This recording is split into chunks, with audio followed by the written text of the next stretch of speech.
Actually 6 மந்த்ஸா எனக்கு எங்க மணிக்கட்டு கிட்ட ஒரு சின்ன போன் தூக்கிட்டே இருந்துச்சு. எனக்கு அது ஞாபகம் கூட இல்ல. ஆனா அது வலி இருந்துகிட்டே இருந்துச்சு. லாஸ்ட் மந்த் அங்கிள் கிட்ட இந்த கைய புடிச்சு ப்ரே பண்ணாரு. நெக்ஸ்ட் டேவே நான் காலையில ஒர்க் பண்றப்போ இந்த இடத்த தொட்டு பாக்குறப்போ அந்த போன் இருந்த இடமே தெரியல. ரொம்ப எனக்கே ஆச்சரியமா இருந்துச்சு. 1 வீக் கழிச்சு திருப்பி வந்துருமோன்னு நான் நினைச்சிட்டு இருந்தேன். ஆனா திருப்பி 1 வீக் கழிச்சு பாக்குறப்பயும் அது வரல. வலியும் சுத்தமாவே இல்ல.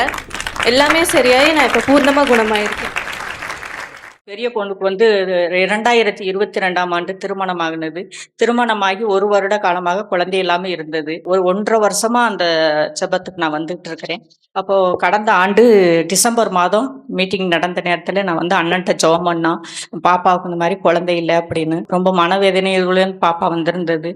அப்போ அண்ணன் ஜெபம் பண்ணிட்டு சொன்னாரு, அம்மா அப்பா என்று கூப்பிடுகிற சத்தம் என் காதுல கேக்குது மகளே, நீ பயப்படாம போ, உனக்கு ஆண் பிள்ளை ஆண்டவர் கொடுப்பார் என்று சொன்னார்.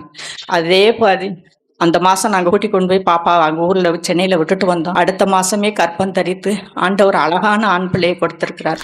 ஆண்டவருக்கு கோடான கோடி ஸ்தோத்திரங்களை ஏறெடுக்கிறேன். அண்ணனுக்கும் நன்றி செலுத்துகிறேன்.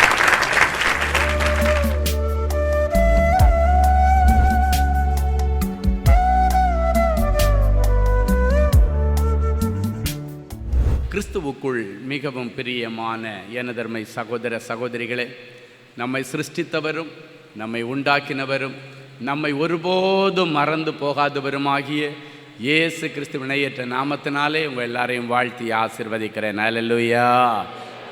எல்லாரும் சந்தோஷமா இருக்கீங்களா?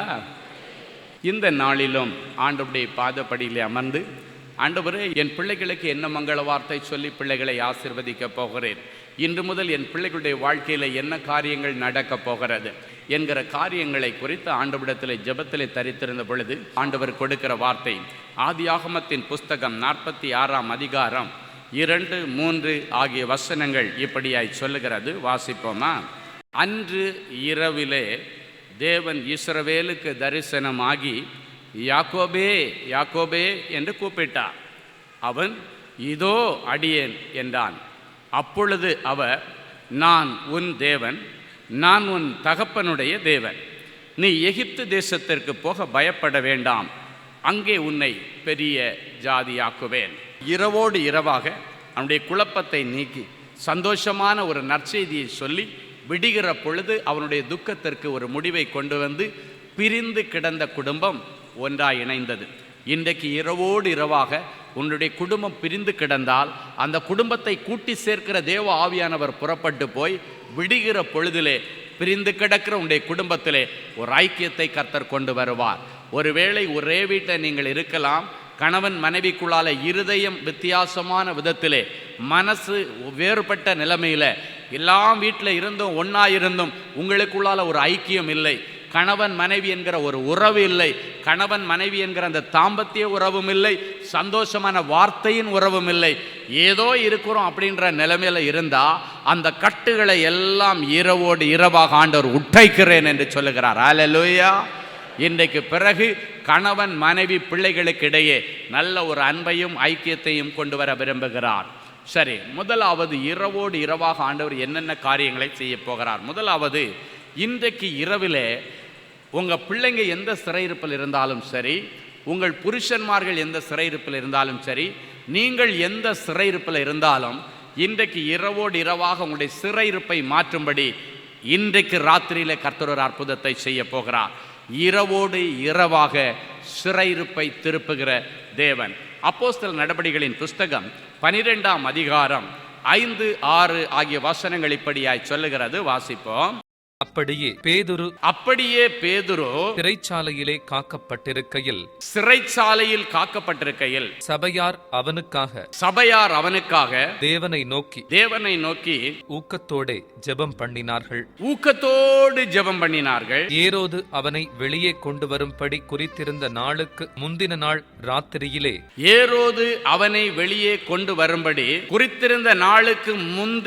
நாள் ராத்திரியிலே பேதுரு பேதுரு 2 சங்கிலிகளினாலே கட்டப்பட்டு 2 சங்கிலிகளாலே கட்டப்பட்டு 2 சேவகர் நடுவே 2 சேவகர்கள் நடுவே நித்திரை பண்ணிக் கொண்டிருந்தான். நித்திரை பண்ணி கொண்டிருந்தான். காவற்காரரும் அவன் காவற்காரரும் கதவுக்கு முன்னிருந்து சிறைச்சாலையை காத்துக் கொண்டிருந்தார்கள்.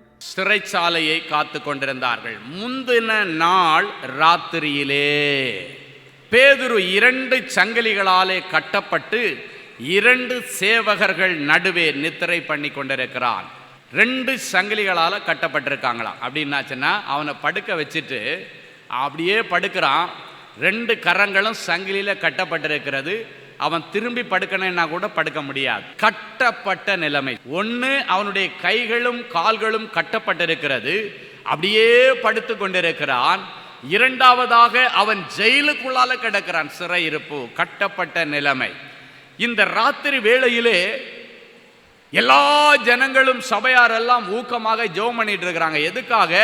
ஆண்டவரே, பேதுருடைய சிறையிருப்பை நீர் திருப்பி அவரை விடுதலையாக்கி எங்களிடத்திலே கொண்டு வர வேண்டும். அவருடைய எல்லா சிறையிருப்பங்கள் நீங்க வேண்டும், எல்லா கட்டுகள் உடைய வேண்டும் என்கிற ஒரு பெரிய ஜெபத்தோடு சபையார் ஊக்கமாய் ஜெபித்து கொண்டிருக்கிறார்கள்.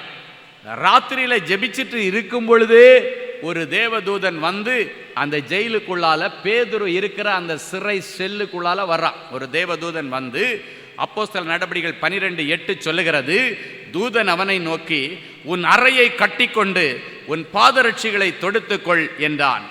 அவன் அந்தபடியே செய்தான். தூதன் பின்னும் அவனை நோக்கி, உன் வஸ்திரத்தை போர்த்தி கொண்டு எனக்கு பின்னே வா என்றான். தேவதூதன் அந்த இடத்திலே வந்து நின்ற உடனடியாக ஒரு பெரிய வெளிச்சம் அந்த இடத்திலே வந்ததாம். அந்த வெளிச்சத்தின் மத்தியிலே இவனுடைய சங்கிலிகள் எல்லாம் தெரிபட்டு போனது, கட்டுகள் எல்லாம் அறுக்கப்பட்டது என்று வேதம் சொல்லுகிறாரு. அடுத்த நிமிஷம் எழுப்பி சொல்றாரு, இன்னைக்கு ராத்திரியோட ராத்திரி இந்த ஜெயில் வாழ்க்கைக்கு இன்னைக்கு ஒரு முடிவு. இன்னைக்கு ராத்திரியோட ராத்திரிக்கு கட்டுகளுக்கு ஒரு முடிவு. இன்றைக்கு இரவோடு இரவாக உன்னுடைய வேதனைகளுக்கு ஒரு முடிவு. விடுகிற பொழுது உனக்கு பிரகாசமாய் சந்தோஷமாய் நீ ஊழியம் செய்ய வேண்டும். எழும்பு பேதுரு, அறையை கட்டிக்கொள், தைரியப்படுத்திக்கொள். உன் சப்பல் எல்லாம் தூக்கி மாட்டு, எல்லாம் கலட்டி அங்கங்கே போட்டுட்டு படுத்து கிடக்கிற எல்லாம் பாதரட்சைகளை மாட்டு அப்படின்னு சொல்லிட்டு, என் பின்னால் வா, உன்னுடைய வஸ்திரத்தை எடுத்துக்கொண்டு நீ என் பின்னால் வான்னு சொல்லி எவ்வளவோ 4 அடுக்கு பாதுகாப்பு போட்டு அந்த சங்கிலி, அதுக்கப்புறம் கதவு, அதுக்கப்புறம் கோட்டை சுவர் எல்லாவற்றையும் தாண்டி வெளியே கொண்டு வந்து ரிலீஸ் பண்ணி தெருவில் விட்டுட்டு இதுக்கு மேலே நீ போன்னு சொல்லிட்டு தேவதூதன் மறைந்து விட்டான். ராத்திரியில் கண்ணீரோடு ஜனங்கள் ஜெபித்து கொண்டிருந்தார்கள். இன்னைக்கு எந்த சிறையிருப்புக்காக இரவும் பகலும் கண்ணீரோட ஜெபம் பண்ணி கொண்டிருக்கிறீர்கள்? இன்னைக்கு வரும்போது கூட எந்த சிறையிருப்பிலிருந்து, எந்த கட்டிலிருந்து பிள்ளைகள் விடுவிக்கப்பட வேண்டும் என்று நீங்கள் வந்திருக்கிறீர்கள்? அந்த கட்டுகளை உடைக்க இன்றைக்கு ராத்திரி வேளை என் இயேசு உண்மை உள்ளவராயிருக்கிறார். மாந்திரிக கட்டிலே பிள்ளைகள் இருக்கலாம், உங்கள் பிள்ளைகளுடைய சிந்தனை கட்டப்பட்ட நிலைமையில இருக்கலாம். நீங்க சொல்லுவீங்க, கொஞ்ச நாளைக்கு முன்னான மாதிரி இருந்தது மாதிரி இல்லையே என் பிள்ளை, என் மகளிடத்துல வித்தியாசம் இருக்கிறது, இவ இப்படி பேசவே மாட்டா, ஏன் இப்படி எல்லாம் பேசுறா? நல்லா அமைதியா இருந்த பிள்ளை தானே, ஏன் சர்ச்சுக்கு வரமாட்டேன்றா? நல்ல சண்டே கிளாஸ் எடுத்த பிள்ளை தானே, ஏன் வரமாட்டேன்றா? என்ன கட்டு என் பிள்ளைக்குள்ளால இருக்கிறது? நல்லா இருந்த பிள்ளை தானே. கட்டு, சிந்தனையின் கட்டுக்கள், இருதயத்தின் கட்டுக்கள் எல்லாவற்றையும் ஆண்டவர் இன்றைக்கு அறுக்க போகிறார். உன் பிள்ளைகளுக்காக நீங்கள் வடித்த கண்ணீரை ஆண்டவர் பார்க்கிறார். அன்றைக்கு சபையார் ஊக்கமாக பேதுருவுக்காக ஜெபிக்கிறார்கள். பேதுருவுக்கு கட்டுகள் இருக்கக்கூடாது. பேதுரு எங்கள் மத்தியிலே ஊழியம் செய்தவன், அவன் சிறைச்சாலையில் இருக்கக்கூடாது, அவன் விடுவிக்கப்பட்ட மகனாக வந்து மறுபடியும் ஊழியம் செய்ய வேண்டும், அவனுடைய சிறையிருப்பு நீங்க வேண்டும். ஜனங்கள் ஊக்கமாய் ஜெபித்து கொண்டிருக்கிறார்கள். அவங்க ஜெபிச்சுட்டு இருக்கும் பொழுது இந்த பேதுரு விடுதலையாகி அந்த தேவதூதன் கொண்டு வெளியே விட்டுட்டு அவன் போயிட்டான். அதுக்கு பிறகு அவங்க போய் இவங்க ஜெபிச்சுட்டு இருக்கிற அறை கதவை தட்டுகிறார்கள். பேதுரு போய் கதவை தட்டுறாரு. எல்லாரும் பயந்துட்டு யாரு யாருன்னு நினைச்சிட்டு பார்த்தா பேதுரு. அவர்களுக்கு பெரிய சந்தோஷம். இரவோடு இரவாக அவருடைய ஜெபம் கேட்கப்பட்டது. இன்றைக்கு இயேசு சொல்லுகிறார், இன்றைக்கு இரவோடு இரவாக உன் வேண்டுதல் கேட்கப்பட்டு உன் பிள்ளையுடைய எல்லா சிந்தனை கட்டுகள் அறுக்கப்படுகிறது. உன்னுடைய பிள்ளையுடைய சிந்தனையில ஏதோ ஒன்றை பிடிச்சிட்டு பிடிவாதம் பண்ணிட்டு இது வேணும் இதுதான் எனக்கு அப்படின்னு பிடிவாதம் பண்ணிட்டு இருக்கலாம். அது கிடைச்சா ஒருவேளை என் பிள்ளைக்கு கஷ்டம் வந்துருமே, ஆண்டவரே இதை நான் எப்படி வாங்கி கொடுப்பேன் என்று நீங்கள் வேதனையோடு வந்திருக்கலாம். எல்லா பிடிவாத கட்டுக்கள் இன்றைக்கு இரவோடு இரவாக அறுக்கப்படுகிறது. சிந்தனையின் கட்டுக்கள், மன போராட்டங்கள், புத்தி பேதலித்தவளை போல நடக்கிற அனுபவங்கள், புத்தி பேதலித்தவனை போல நடந்து பேசிக் கொண்டிருக்கிற அனுபவங்கள், அறைக்குள்ளால பூட்டின பூட்டிலே உள்ளே உட்கார்ந்து இருட்டறையில கிடக்கிற அந்த பிள்ளைகள் இனி வெளிச்சத்திற்கு வர போகிறார்கள். ஹல்லேலூயா. என்ன நீ சும்மா இருட்டிலே உட்கார்ந்துட்டு என்னதான் பண்றேன்னு சொல்லி ஒருவேளை உன் பிள்ளைகளை குறித்து நீங்கள் துக்கப்பட்டிருக்கலாம். மனைவிமார்கள் புருஷர் ராத்திரி ஃபுல்லாவே வந்து டிவி ஆன் பண்ணி வச்சுட்டு அறைக்குள்ளால என்னதான் பண்றான்னு தெரியாது, கம்ப்யூட்டர் ஆன் பண்ணி வச்சுட்டு என்னதான் பண்றான்னு தெரியல, லேப்டாப் ஆன் பண்ணி வச்சுட்டு என்னதான் பண்றான்னு தெரியல. சிந்தனையின் கட்டு, இச்சையின் கட்டுக்கள், பாவத்தின் கட்டுக்கள், அவனுடைய கண்ட்ரோலையும் கட்டுப்பாட்டுலையும் பிசாசானவன் வைத்து இன்றைக்கு அநேக வாலிபர்கள் குடும்பம் நடத்த வேண்டிய மனைவிக்கு பதிலாக லேப்டாப்பில் குடும்பம் நடத்தி கொண்டிருக்கிறார்கள். கட்டுக்கள். மனைவியோடு குடும்பம் நடத்தக்கூடியவன் இன்றைக்கு மொபைல்ல குடும்பம் நடத்தி கொண்டிருக்கிறான். மொபைலை பார்த்து தன்னுடைய குடும்ப வாழ்க்கையை நடப்பித்துக் கொண்டிருக்கிறான். கட்டுக்கள். அத்தனை கட்டுகளில் இருந்து இன்றைக்கு உங்களுக்கும் உங்கள் பிள்ளைகளுக்கும் ஒரு விடிவு காலம் வேண்டும். அதற்காகத்தான் ஆண்டவர் தீர்க்க தரிசனமாய் பேசுகிறார். இரவோடு இரவாக எல்லா சிறையிருப்புகளை ஆண்டவர் மாற்றுவார். பேதுரு சிறைச்சாலையில் இருக்கும் பொழுது அவனை சந்தித்து அவனை விடுவிக்க வந்த தேவதூதன் இன்றைக்கு உங்களுடைய பிள்ளைகள் எந்த அறையில் இருந்தாலும் அத்தனை பேரையும் சந்திக்கும்படி இப்பொழுது தேவதூதர்கள் புறப்பட்டு போகிறார்கள். 4 பிள்ளைகள் இருக்கிறார்கள். 4 பிள்ளைகளும் 4 விதமான கட்டளை இருக்காங்களா? 4 பிள்ளைகளையும் சந்திக்க 4 தேவதூதர்களை அனுப்புகிறார். அவர்கள் போய் ஆண்டவர் அனுப்பின காரியத்தை நிறைவேற்றி முடித்து ஆண்டவரிடத்தில் வந்து பதில் சொல்லுகிறதை இன்றைக்கு ராத்திரி தேவனுடைய பிள்ளைகள் பார்ப்பீர்கள். இது உங்களுக்கு விடுதலையின் நாள். அதே போல நிறைய பேர் இன்னைக்கு கடன் என்கிற கட்டு, அது ஒரு பயங்கரமான கட்டு. அந்த கடன்ல ஒரு மனுஷன் சிக்கிட்டான்னா அதன் பிறகு அவனுடைய வாழ்க்கையில் இருக்கிற சந்தோஷம், சிரிப்பு, சமாதானம் எல்லாம் போய்விடுகிறது. ஏன்னா அவனுடைய உழைப்பின் பலனை வட்டிக்காரர்களுக்கு கொடுத்து அவன் வேதனைப்பட்டு கொண்டிருக்கிறான். அவனுடைய உழைப்பின் பலனை அவனால் சாப்பிட முடியல, பாக்கியமும் நன்மையும் அவனுக்கு கிடைக்கல. இதன் நிமித்தம் வேதனையோடு கூட அவன் உழைக்கிறான். அவன் ஆகாரத்தை அவனால் புசிக்க முடியவில்லை. அவன் ஊருக்கு உழைத்து கொண்டிருக்கிறான். சிலர் சொல்லுவாங்க, நீ எவ்வளோ காலையிலேருந்து நைட்டு வரைக்கும் தொழில் பண்ணுற, என்னப்பா நீ வீட்டுக்கு கொண்டு வந்தேன்னு மனைவிமார்களுடைய புலம்பலை நாம் பார்த்துருக்கிறோம். டே அண்ட் நைட்டு ஒர்க் பண்ணுறீங்களே, அவ்வளவுக்கு ஒன்றுமே வீட்டுக்கு வந்த பாடு இல்லையே. நைட்டு 12 மணி 1 மணி வரைக்கும் உழைக்கிறீங்க, எல்லாம் உழைச்சி எங்கே தான் கொண்டு போடுறீங்க. நிறைய மனைவிமார்களுக்கு புருஷன் பேரில் சந்தேகமே வந்துருச்சு. இவ்வளவு கஷ்டப்பட்டு உழைக்கிறாரு, இவ்வளவு பிஸ்னஸ் நடந்துட்டு தான் இருக்குது டே அண்ட் நைட், அப்படின்னா இந்த பணத்தை எங்கே கொண்டு போய் கொட்டுறாரு, தேவையில்லாத தொடர்பு இதிலே மாட்டிக்கிட்டாரோன்னு நிறைய மனைவிமார்களுக்கு புருஷனை பற்றியே நிறைய கவலையும் சந்தேகம் வந்துட்டு, அப்படி கொண்டு கொட்டுகிற புருஷர்களாய் இருந்தாலும் இன்றைக்கு அவருடைய கட்டிலிருந்து விடுதலை ஆண்டவர் கொடுப்பார். ஒருவேளை அப்படி கொண்டு ஸ்திரீகளிடத்திலும் வேசிகளிடத்திலும் வேஸ்ட் பண்ணாம வட்டி என்கிற பெயரில் கொண்டு அள்ளி அள்ளி அள்ளி வட்டி வட்டி வட்டி வட்டி வாடகை வாடகை வாடகை, மெடிக்கல் செலவு, டாக்டர் ஃபீஸு எல்லாம் வெளியேறி கொண்டிருக்கிறதா? எல்லாவற்றுக்கும் இன்றைக்கு ஒரு முடிவை ஆண்டவர் கொண்டு வர போகிறார். ஹல்லேலூயா. உன்னுடைய உழைப்பின் பலனை நீ சாப்பிடுவாய், உனக்கு பாக்கியமும் நன்மையும் உண்டாகத்தக்கதாக இன்றைக்கு இரவோடு இரவாக கடன் என்கிற சிறையிருப்பிலிருந்து ஆண்டவர் உன்னை கொண்டு வர இதோ உனக்காக ஒரு தூதனை அனுப்புகிறார். ஹல்லேலூயா. ஆண்டவர் மனசு வச்சா ஒரு செகண்ட் தாங்க, ஒரு செகண்ட்ல ஆண்டவர் காரியங்களை செய்ய முடியும். இந்த இடத்துல அந்த ஜனங்கள் சபையார் கூடி ஜெபிக்கிறாங்க. யாருக்காக ஜெபிக்கிறாங்க? பேதுருவுக்காக ஜெபிக்கிறாங்க. ஆண்டவரை எங்க பேதுருவை வெளியே கொண்டு வாரும். இன்னைக்கு உங்க எல்லா பிரச்சனையும் ஆண்டவரிடத்துல ஒப்பு கொடுங்க. ஆண்டவரே, என்னுடைய கடன் சிறையிருப்பிலிருந்து நான் வெளியே வரணும். சில நேரங்களில் உங்களுடைய பாவம் கூட உங்களை கடன் என்கிற சிறையிருப்புகளால் தள்ளி அடைச்சிடும். நல்ல கவனிங்க. ரொம்ப கடனில் பிரச்சனையில் வெளியே பார்க்குறதுக்கு ரொம்ப ஓகோன்னு இருக்கிற மாதிரி எல்லாருக்கும் தெரியும்.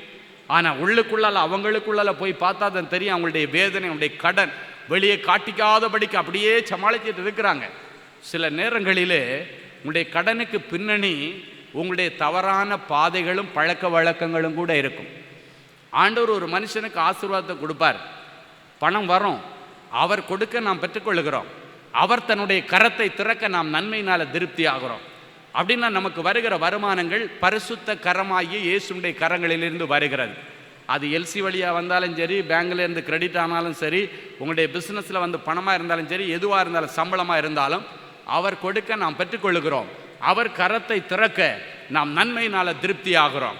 அப்படின்னா அவருடைய கையிலிருந்து தான் எல்லா நன்மைகளும் நமக்கு கையில் வருகிறது. வருமானம் எல்லாம் அவர்கிட்ட தான் வருகிறது. அப்போ கொடுக்கிற கரம் பரிசுத்தம் உள்ளது. அதை பெற்றுக்கொள்ளுகிற பிள்ளைகள் பரிசுத்தமாக இருக்க வேண்டும். ஆண்டவர் கொடுக்கிற பரிசுத்த பணத்தை ஒருவரும் மிஸ்யூஸ் பண்ணக்கூடாது.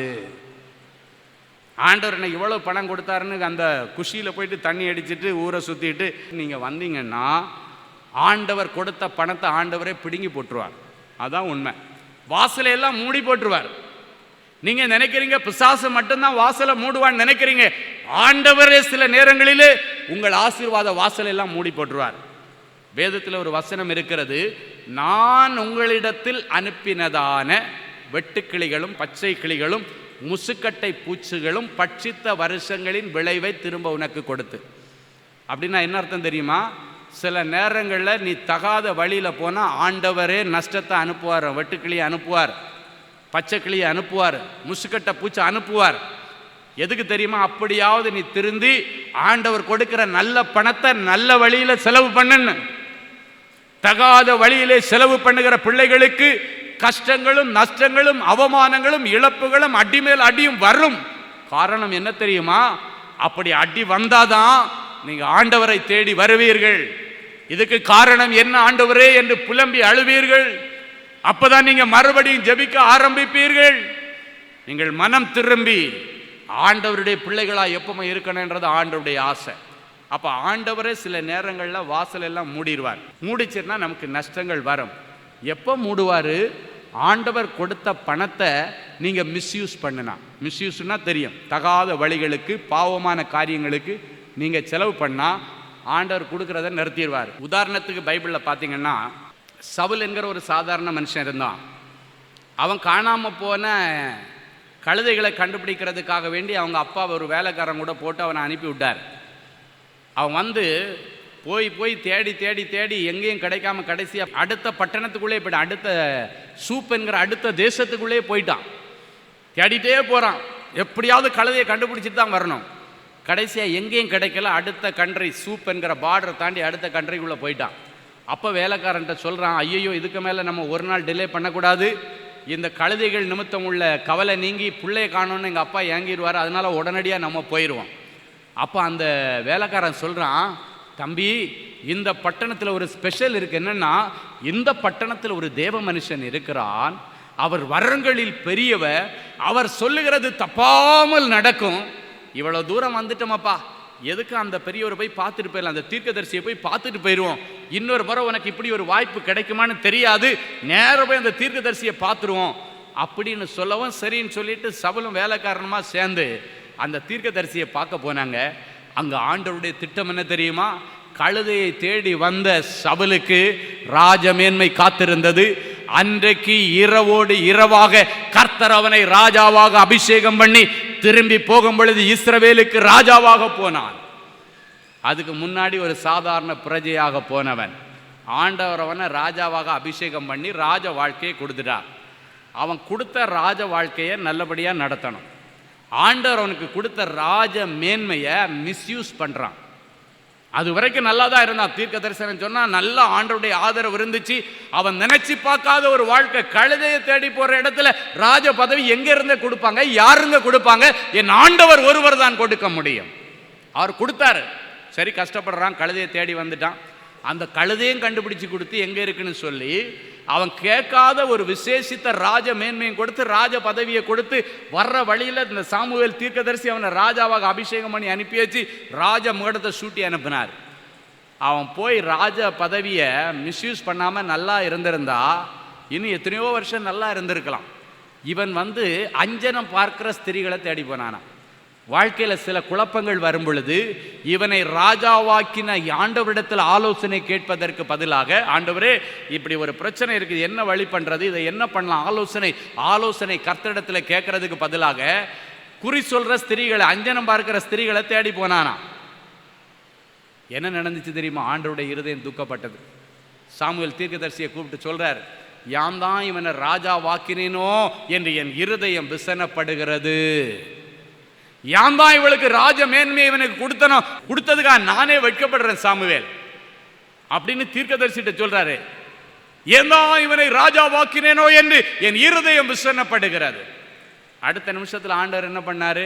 அவன்கிட்ட இருந்த ராஜ பதவியை பிடுங்கணுன்னு டிசைட் பண்ணிட்டாரு. தாவீது அபிஷேகம் பண்ணிட்டாரு. ராஜ மேன்மை இழந்து போனான். பட்டயத்தை நட்டு லைஃபே முடிஞ்சு போச்சு. காரணம் என்ன? மிஸ்யூஸிங். ஆண்டவர் கொடுத்த பதவியை மிஸ்யூஸ் பண்ணது தான் அதனுடைய ரகசியம். இன்னைக்கு ஆண்டவர் சொல்றார், கொஞ்சமாக இருக்கும்போது ஆண்டவர் ஆசீர்வதிப்பார். அந்த ஆசீர்வாதத்தில் ₹1 கூட கொண்டு போய் வேசிகளுக்கு கொடுக்கக்கூடாது. ₹1 கொண்டு போய் ஒரு சிகரெட்டோ பீடியோ வாங்கக்கூடாது. ₹1 கொண்டு போயிட்டு நீ மதுபான கடைக்கு செலவு பண்ணவே கூடாது. இன்னைக்கு ஆண்டவர் சொல்லுகிறார், அது ஆண்டவர் கொடுக்கிற பரிசுத்த பணம், உன்னுடைய உழைப்பிற்கு ஆண்டவர் கொடுக்கிற ஊதியம், நீ தொழில் செய்ததற்கு ஆண்டவர் கொடுத்த வெகுமானம். அதையே போய் ஆண்டவருக்கு பிடிக்காத ஒரு காரியத்தில் கொண்டு செலவு பண்ணீங்கன்னா ஆண்டவர் உங்களை பார்த்து எப்படி சந்தோஷப்படுவார்? பிளாக் பண்ணிடுவார். எல்லாம் பிளாக் ஆகிடும். தொழில் செய்கிற பிள்ளைகளே, இன்றைக்கு ஆண்டவர் சொல்கிறார், தொடர்ந்து ஆண்டவருடைய ஆதரவின் கரம் உங்கள் தொழிலோடும் உங்களுடைய குடும்பத்தோடும் உங்களுடைய பிள்ளைகளோடும் உங்கள் வேலை ஸ்தலத்திலும் இருக்க வேண்டுமானால் ஆண்டவர் கொடுக்கிற கனம் பொருந்தின அந்த பணத்தை ஒரு பைசா கூட தேவனுடைய பிள்ளைகள் வேஸ்ட் பண்ணக்கூடாது. வீணான காரியங்களுக்கு கொண்டு போய் காலி பண்ணிட்டு இருந்தீங்கன்னா ஆண்டவர் கொடுக்கிறத மூடிடுவார். ஆமென். நல்ல ஆண்டவரே, உங்களுக்கு நன்றி செலுத்துவோம். இரவோடு இரவாக என் பிள்ளைகளுக்கு என்ன காரியங்களை செய்ய போகிறீர் என்று தீர்க்க தரிசனமாய் என் பிள்ளைகளோடு பேசினீரே. ராத்திரியிலே யாக்கோபை சந்தித்து, நீ எகிப்திற்கு போக பயப்படாதே, உனக்கு நல்ல செய்தி இருக்கிறது, செத்து போனான் என்று நீ நினைத்து கொண்டிருக்கிற உன் பிள்ளையை உயிரோடு பார்க்கலாம், நாளைக்கு விடுகிற விழுது உனக்கு சந்தோஷமான பொழுதாய் இருக்கும் என்று சொன்னீர். அதே போல் அவன் புறப்பட்டு போனான். செத்து போனான் என்று நினைத்த பிள்ளை யோசேப்பை கண்ணால கண்டு கர்த்தருக்கு நன்றி சொல்லி அந்த தேசத்திலே அவனையும் அவன் குடும்பத்தையும் பெரிய ஜாதியாக்கின ஆண்டவரே, இவர்களையும் இவர்கள் குடும்பங்களையும் இந்த பட்டணத்திலே நீர் ஆசீர்வதியும். யாக்கோபுக்கும் அவனுடைய பிள்ளைகள் அத்தனை பேருக்கும் எகிப்திலே ராமசேஸ் என்கிற பட்டணத்திலே குடியுரிமை கொடுத்து அந்த பட்டணத்திலே செழிப்பாய் நடத்தின ஆண்டவரே, என் பிள்ளைகளுக்கு இந்த பட்டணத்திலே ஒரு செழிப்பு உண்டாகட்டும். என் பிள்ளைகளுடைய தரித்திரங்கள் எல்லாம் மாறட்டும். என் பிள்ளைகளுடைய கடனின் சிறையிருப்புகள் எல்லாம் மாறட்டும். என் பிள்ளைகளுடைய கஷ்டங்களும் வேதனைகளுக்கும் முடிவு வரட்டும். எந்தெந்த குடும்பங்கள் பிரிந்து கிடக்கிறதோ, பிள்ளை உயிரோடு இருக்கிறானா தெரியவில்லையே, மகள் எந்த ஊரில் இருக்கிறா தெரியவில்லையே, எந்த செய்தியும் இல்லையே. நான் விளையாட்டுக்குத்தானே என் பிள்ளைகிட்ட கோவப்பட்டேன், இவ்வளவு கோவிச்சுக்கிட்டு வீட்டை விட்டு போவான்னு தெரியலையே. கண்ணீரோடு கதறி கொண்டிருக்கிற பெற்றோரை கண்ணோக்கி பாரும். இரவோடு இரவாக இவர்கள் பிள்ளைகளை நீர் சந்தியும். தாய் தகப்பனை தேடி பிள்ளைகள் வரட்டும். பிள்ளைகள் இருக்கிற இடத்தை தேடி தாய் தகப்பன்மார்கள் போவார்கள். எந்தெந்த பிள்ளைகளுடைய எதிர்காலம் செத்துப்போன நிலைமையில கிடக்கிறதோ அத்தனை பிள்ளைகளுடைய செத்துப்போன எதிர்காலத்தை ஆண்டவர் இன்றைக்கு உயிர்ப்பித்து என் பிள்ளைகளுக்கு ஒரு பிரகாசமான எதிர்காலத்தை கொடுத்து இந்த பட்டணத்தில் என் பிள்ளைகளை நீர் நிலைநிறுத்துவீராக. எந்த பட்டணத்தில் என் பிள்ளைகள் வெட்கப்பட்டு தலை குனிந்து நிற்கிறார்களோ அதே பட்டணத்தில் என் பிள்ளைகளுடைய பெயரை நீர் பெருமைப்படுத்துவீராக. என் பிள்ளைகளுடைய எல்லா நெருக்கங்களும் பஞ்சங்களும் கடனும் இன்றைக்கு மறைவதாக. இரவோடு இரவாக மாற்றங்கள் வருவதாக. நாளை காலையில் என் பிள்ளைகளுக்கு நல்ல செய்தி உண்டாகட்டும். அத்தனை பேருக்கும் இன்றைக்கு சொன்ன வசனத்தின் படியாக இரவோடு இரவாக அற்புதங்களும் அதிசயங்களும் நடப்பதாக. கர்த்தர் இவர்களுக்கு பெரிய காரியத்தை செய்திருக்கிறார். இதன் நிமித்தம் இவர்கள் மகிழ்ந்திருக்கிறார்கள் என்று புறஜாதிகளுக்குள்ளே சொல்ல அற்புதங்கள் நடக்கட்டும். இயேசுவின் மூலம் பிதாவே, ஆமென், ஆமென். அன்பு தேவனுடைய பிள்ளைகளே, இந்நிகழ்ச்சியின் மூலம் நீங்கள் பெற்றுக்கொண்ட ஆசீர்வாதங்களையும் உங்கள் ஜெப விண்ணப்பங்களையும் அனுப்ப வேண்டிய முகவரி தேவனின் அன்பு ஊழியங்கள், எண் 340B பார் 1A 3B1 Vinayak avenue, OMR road, Okkiyam, Thoraipakkam, Chennai 600097. இது இந்தியன் ஆயில் பெட்ரோல் பங்க் எதிரில் அமைந்துள்ளது மற்றும் காக்னிசன்ட் டெக்னாலஜி சொல்யூஷன்ஸ் அருகிலும் அமைந்துள்ளது. மின்னஞ்சல் prayer@godsloveministries.co www.godsloveministries.in. எங்களது இணையதளம் www.godsloveministries.co.in. மேலும் 24 மணி நேர ஜெப உதவிக்கு 04454547999 மற்றும் 9941150999 என்ற எண்களுக்கு தொடர்பு கொள்ளுங்கள். கர்த்தர் தாமே உங்களை ஆசீர்வதிப்பாராக.